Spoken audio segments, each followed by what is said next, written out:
All right, traders, in this video, what we're going to be doing is walking you through how to use indicators and to basically pre-configure your settings and your favorites so that you can get to trading and start making some money. Now, why is indicators so important? Well, most traders like to use them to help make better trading decisions for either assessing the trend, assessing the directional bias, looking at ways to trigger an entry pattern, or even trade management. And what Tickblaze is built on is making things super easy for you to be able to basically access all the pre-built layouts that we've already built for the indicator menus.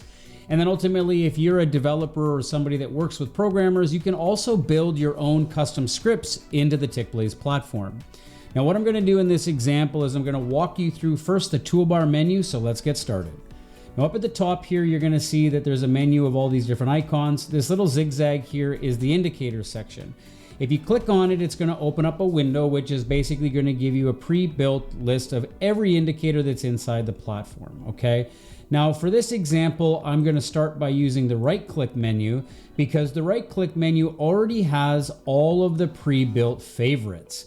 Now, the reason we set this up is because there is so many different indicators that you can trade from.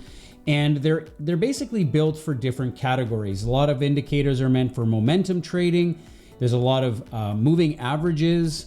There's regression, or basically mean reversion.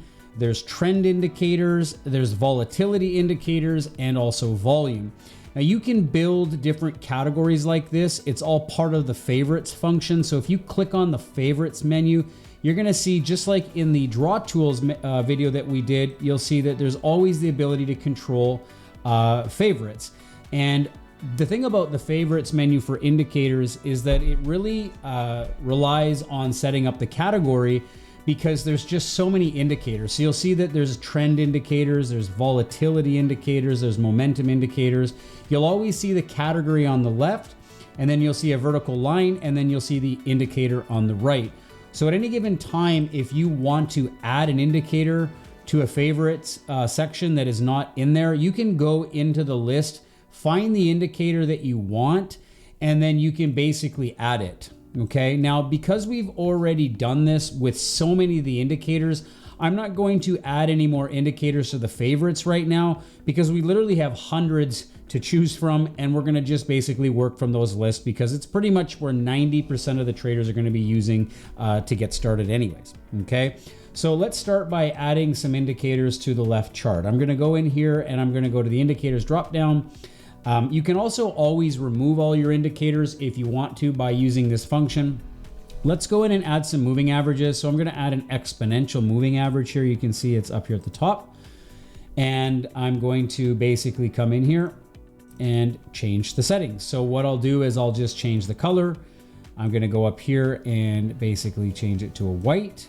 I'm going to essentially change the thickness, hit apply. You can see it.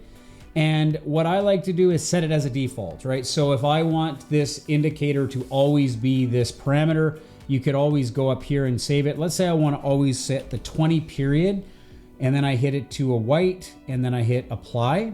And first you want to set the default, because if you change the parameter, you change the colors, right? You always want to set it as a default, okay? Hit okay.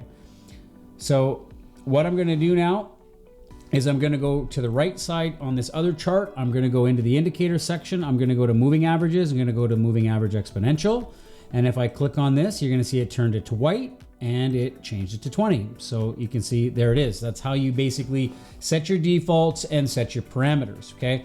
Let's do it for one more indicator here. Let's go down to the indicators list and let's add, let's go in here and find a momentum indicator, right? Let's go find RSI. Okay, let's go and find the RSI.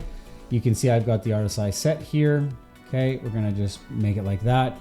Now, if I go into the RSI indicator, if you wanna see the parameters here, you can always go into the data box section and turn on the data box, which will give you the parameters for your indicators, right? If I come in here and I turn on the data box, you can see the parameter for the indicator here as well. You can see the EMAs up there at the top, and then you can see down here. I just wanna go in here and double click the settings. Maybe I don't want to have my levels to be gray, and I want the overbought or the upper band to be a red, right? Like it's very common to have things as a red. I want to change it to a solid line, make it thicker. Let's say the bottom one, I want to change this to a lime green. You know, a lot of people like to see the buys as a lime green, and I turn this to a solid, I change it to thicker, and I hit apply. Let's take a look at what that looks like. Now you can see I've saved those settings. Pretty standard way of looking at the chart.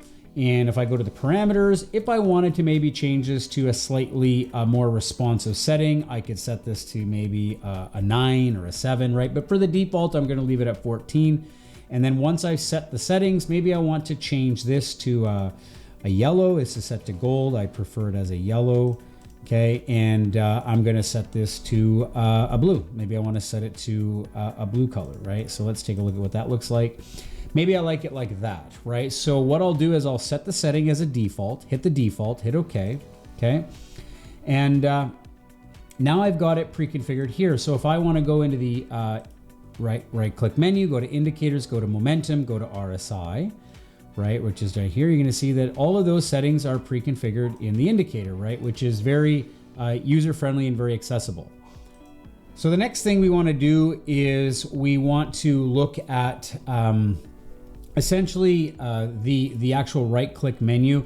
If you find that you don't have an indicator in here that is in this list, you can always add it by going into the add edit settings, and you can go to the drop down menu and try to find it, right? Let's say you want to go to MACD, right, for extended, and it wasn't in the favorites. You could click on MACD, you could drop it down, and you could go to add favorites, and you could create a category. Maybe you wanted to add it to momentum. You could basically create MACD, right? You could, you know, you don't need to add a hotkey for this example, but for the most part, I believe it's already in here, so I'm not going to add it. Let's actually go and double check just to make sure. Let's go and right click. Let's go to indicators. Let's go to momentum and moving average convergence divergence. I don't see it in here. Let's go and add it. Let's first go and add it to the indicator list, and let's go and find MACD. So you can just type an M if you want to. There it is, MACD. Bring it down. And I'm actually gonna just add it to the chart first. I always like to see what it looks like. I wanna basically get a picture of it. And if I like all the color settings, that's fine. You can change the colors for this example. You can go in and change all the levels, the parameters. But for this example, I'm not gonna change any settings, but I am gonna add it to the favorites list because it wasn't already there. So I'm gonna go to add favorites.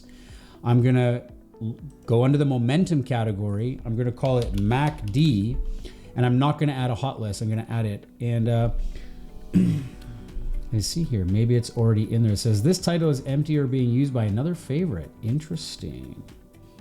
Let's go and take a look and let's see if it's already in one of the other favorites. Moving averages, moving average convergence divergence, not in here.